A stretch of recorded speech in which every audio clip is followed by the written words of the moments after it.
I'm Doug Hess, the Outreach and Communications Coordinator for the ARC of West Virginia and the ARC of the Mid-Ohio Valley and People First of West Virginia. Normally, this podcast is hosted by Kevin Smith, who is the Self-Advocate Coordinator for People First of West Virginia.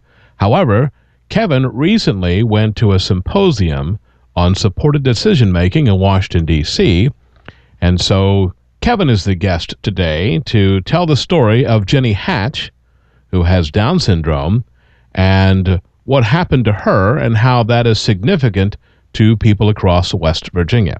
So, Kevin, start with the story on Jenny Hatch. Jenny Hatch was a 29-year-old lady that has Down syndrome that went out and found a job at a thrift store, and one day she was riding her bike and got hit on her bike and had to be hospitalized, and she had to sign medical papers to have surgery. You can read the entire story by clicking on the link below, but we're going to skip ahead after she signed papers to get into the hospital. And Kevin, what happened when she was ready to leave?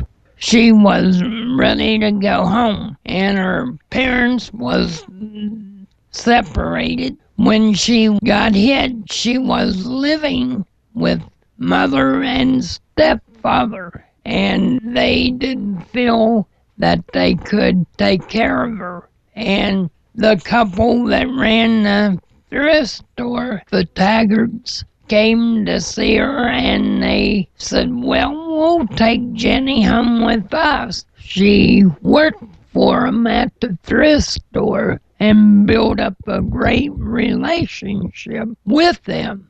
Then she applied for waiver services, and the agencies contacted the parents and told them the only way that they could get services is for them to get guardianship and put her in a group home.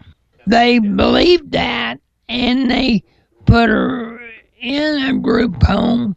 She went to a group home and was not happy because she was taken away from her friends and her job and her social life, and started complaining, using Facebook and cell phone, and they all got taken away. Her Facebook password was changed, and really we hear that scenario every once in a while in this area. So she was stuck and cut off from the outside world like that from her complaining. How did she finally get out of the home? What happened?